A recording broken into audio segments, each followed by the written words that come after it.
theCUBE at BigDataSV 2014 is brought to you by headline sponsors WANdisco. We make Hadoop invincible. And Actian, accelerating Big Data 2.0.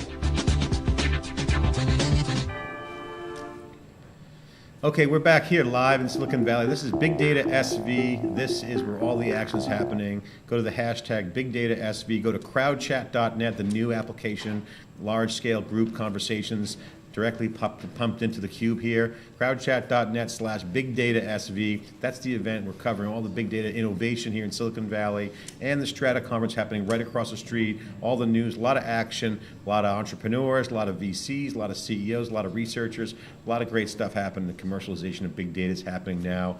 I'm John Furrier, the founder of SiliconANGLE. I'm joined by my co-host, Jeff Kelly, chief analyst at wikibon.org for big data. And our next guest is Stephen Gustafson, R&D manager and Knowledge Discovery Lab lead at GE Research Lab here inside theCUBE, about to go out into the Strata stage tomorrow to give a big talk about the industrial internet, big data.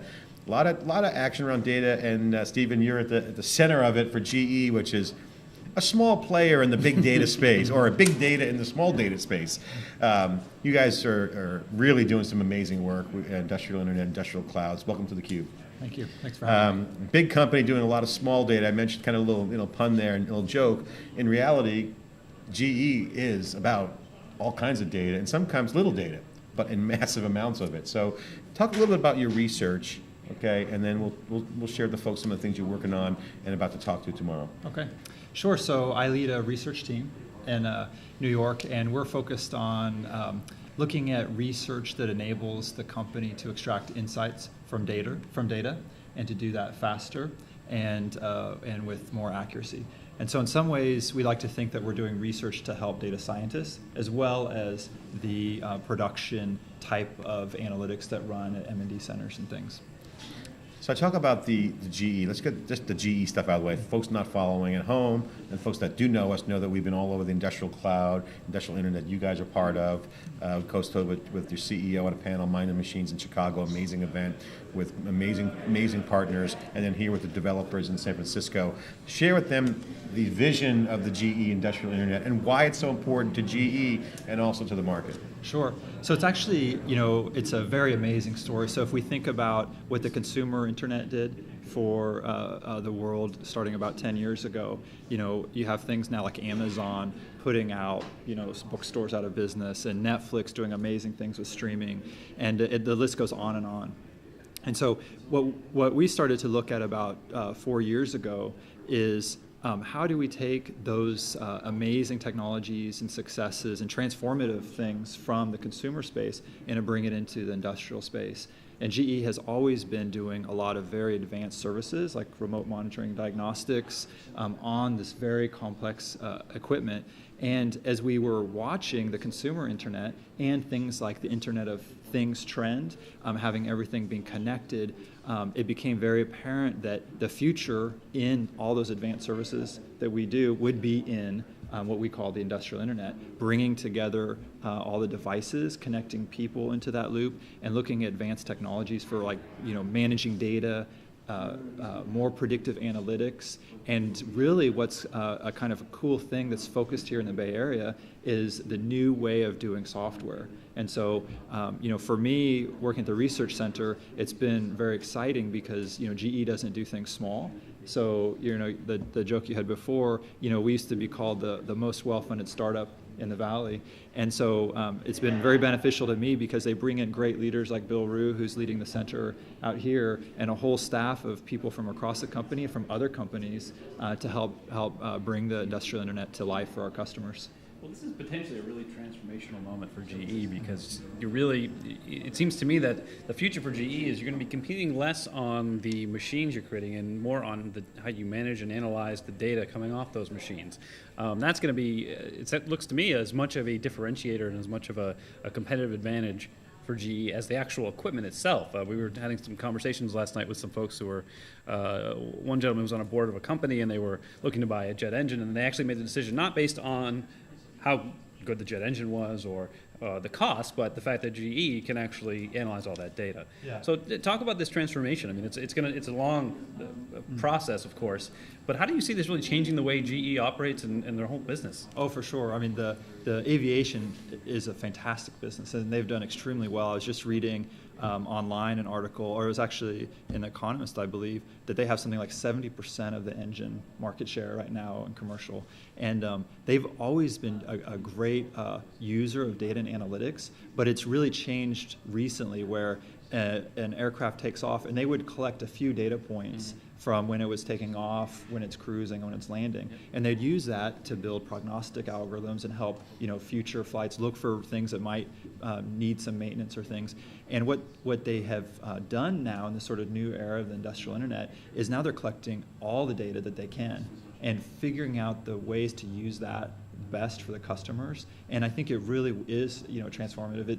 It changes, I think, the way that people think about building, doing design, what kinds of sensors do you need, what new services could you offer that are going to be, the customers are going to like even more.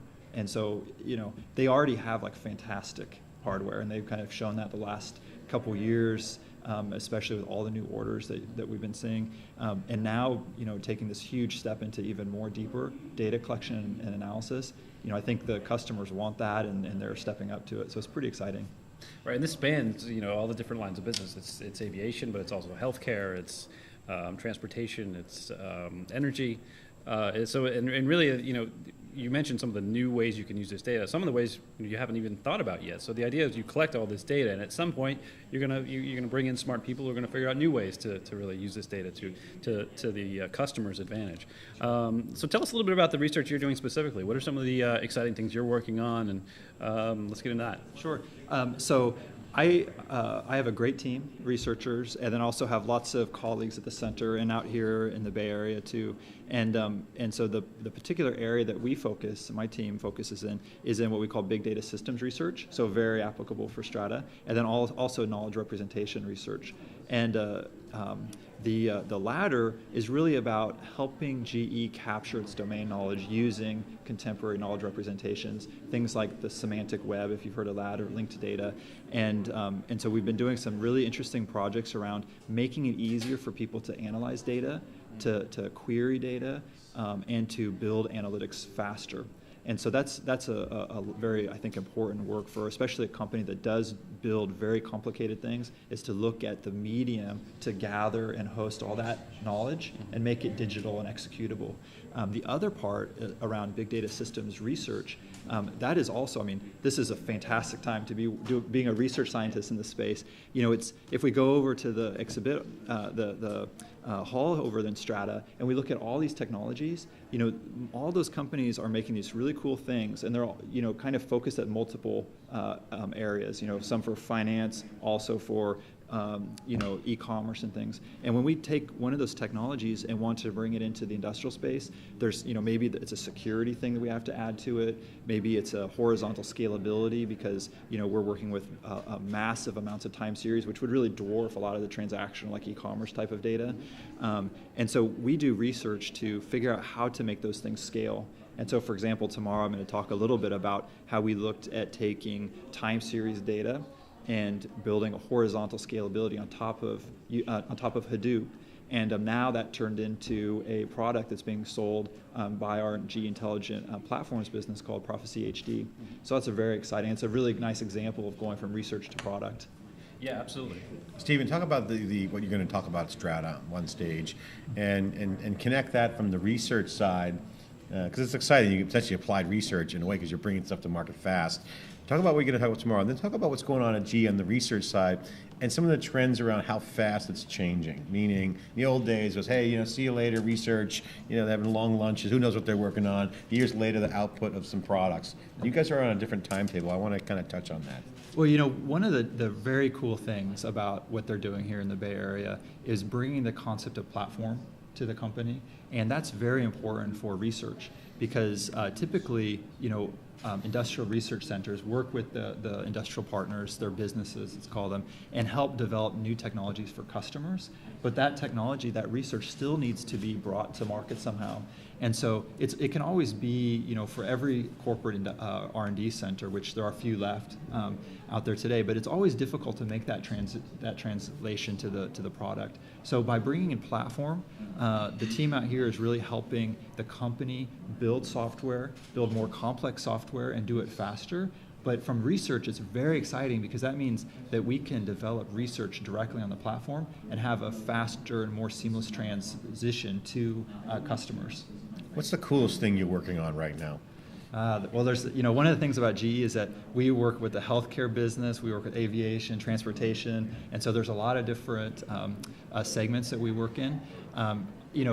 I know that my team right now is really excited about some of the things that we're doing with healthcare, because it's got that really direct link towards helping people.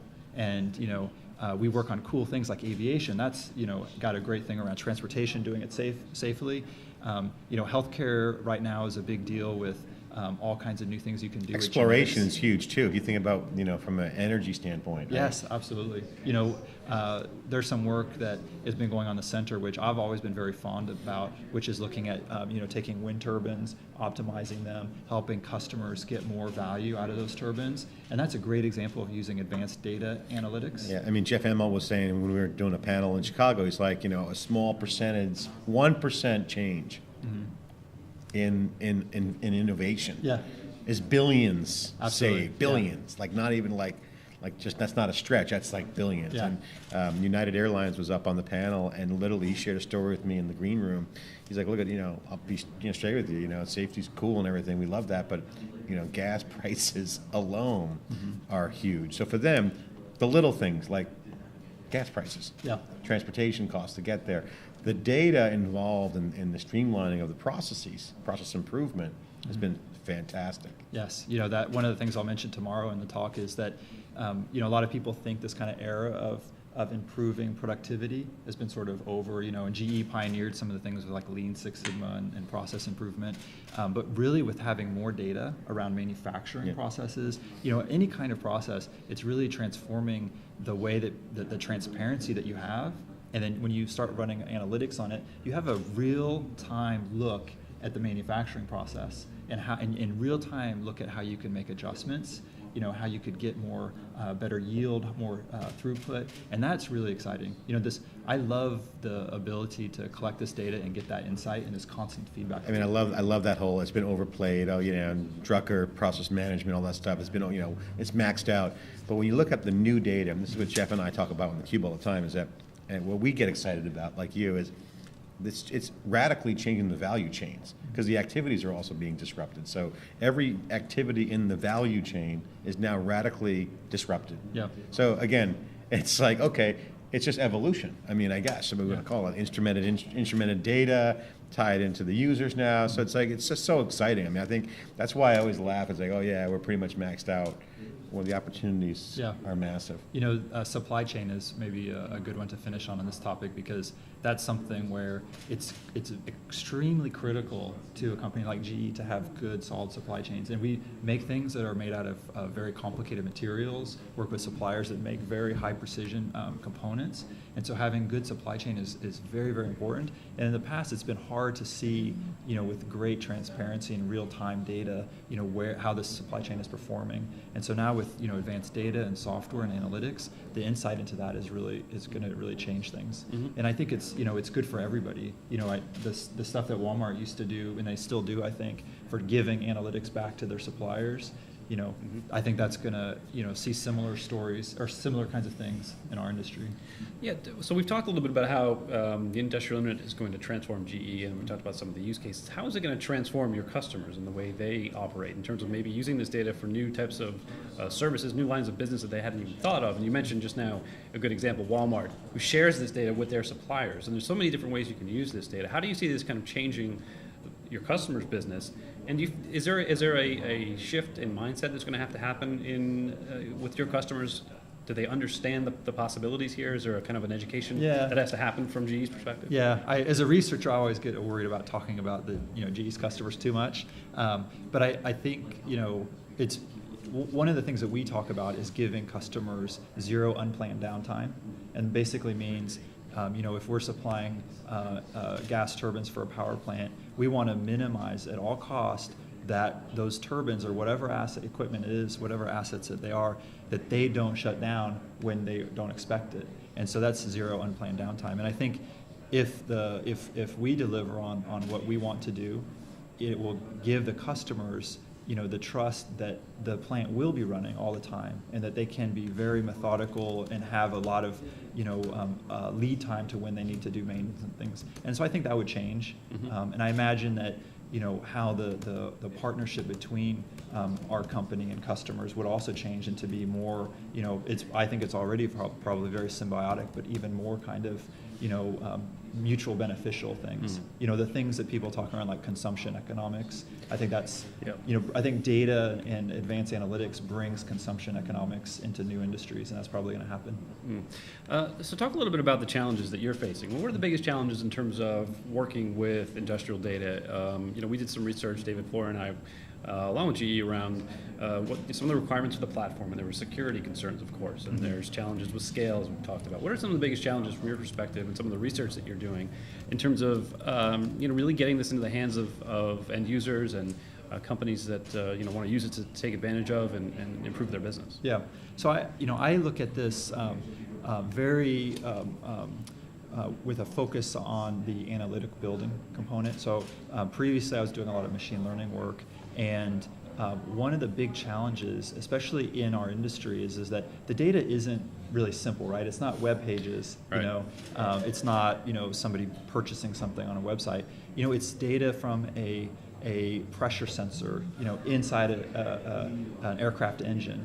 And as a modeler, somebody who needs to build analytics to give our customers lead time and help us do maintenance, I need to use that data to build a model, to build some analytics. And it's not easy to use it. You really do need to be a mechanical engineer to really understand what that temperature measurement means, or pressure measurement, how to leverage it. And so I had seen firsthand that challenge of working with this complex data, and it's very beneficial to have such a good company where you can work side by side with like aviation engineers. But to scale this analytics, to scale the use of data, I really believe that we have to conquer this challenge of making data more self-describing, is what I like to call it, using semantics so that I can, if I need to, call that engineer. But if I can just look up in an ontology or something about what that data means, how to process it, I think that will be game changing. And when I look at the technologies here, it's really cool to see so many people, so many new products around HDFS and Hadoop and the ecosystem. And I just imagine all this data putting into these big data lakes or whatever, and somebody still needs to keep track of it. And how do we handle all that metadata? And so I think that's one of the challenges that I would keep me up at night thinking about how if all of GE gave us all their data into a big Hadoop distribution, what am I going to do to manage that? That's where I think we need some new kind of technology. Yeah, that's a good point. The kind of the governance, you've got compliance issues you've got to deal with. You've got to keep track of that data. You've got to know who accessed it when and how they're using it and that kind of thing. And that's not always the first thing you think about. And as some of the cool stuff that gets the front page headlines or the cool analytics that are happening. But ultimately, you've got to manage that as an asset, and you've got to comply with regulations, et cetera. So tell us a little bit more about your take on the conference. You've seen all the vendors over there. I mean, it's a crazy market right now. I mean, there are so many vendors in this space, from the huge big players like IBM and EMC, and then you've got Pivotal, which I know GE is partnering with, down to little startups that have got just maybe a little niche feature in Hadoop that they're trying to market. So what is your take of what's going on over there? It's really interesting. I'm enjoying it. There's a lot of cool technology. I like that everybody's got a play on the elephant, like on their shirt or in stuffed animals or things. It's a very exciting time, and it's very hard to keep straight all these different things. But I think it's good. There needs to be this mass expansion of these ecosystem infrastructure tools. And then, some of them, probably would complement each other. And you start to see that. You see a lot of Hadoop plus Hive, SQL on top of, different NoSQL stores. And so that's, it's definitely, when I first started looking at, when it was just Apache Hadoop, when Cutting just kind of started to do that work, and we were using that, it was difficult to get those first things up and running on Hadoop. And the field has come a tremendous, and it's really great. I mean, we internally are looking at these technologies and using them in production environments, and that's fantastic. Yeah, I mean, you guys, not that this is your area specifically, but you partner with Pivotal, but you're also partnering with companies like, I think, Cisco and others. And how do you navigate that with very good people ecosystem? Yeah. I mean, that's got to be a challenge. How do you make those decisions around who you partner with, and when it's time to kind of start integrating and co-innovating with some of these other companies? Yeah, there's somebody on it. There's there's some great guys out here, and we do some work where they'll connect us with some of the new companies, and we'll do some like technology evaluation. But we have a great team of guys doing like venture activities, partnership ecosystem plays. It's not my area of specialty, but I certainly enjoy when they bring in the CTO from a startup. Yep. Being privileged to talk to them. I don't know of another company that gives me access like that to some of these really cool startups. It's that must be great when you've got some of these really interesting companies coming in, and they're obviously they would love to partner with GE, so and you get to access to their technology and their know-how. So sometimes I wish I had a bigger checkbook. Stephen, thanks for coming on theCUBE. Really appreciate it. GE, big player. We enjoyed working with you guys and had a lot of fun on both events in Chicago, here in San Francisco. Great work, good investment. You guys put in a lot of wood behind the arrow, and it's really important, obviously, to your business and your customers. Great to see. Big data revolutions happening, continuing to grow. And this is theCUBE, present at creation at the beginning, continuing to ride the big data wave. We are here in Silicon Valley, where all the action's happening this week for BigDataSV event, and we'll be right back with our next guest after this short break.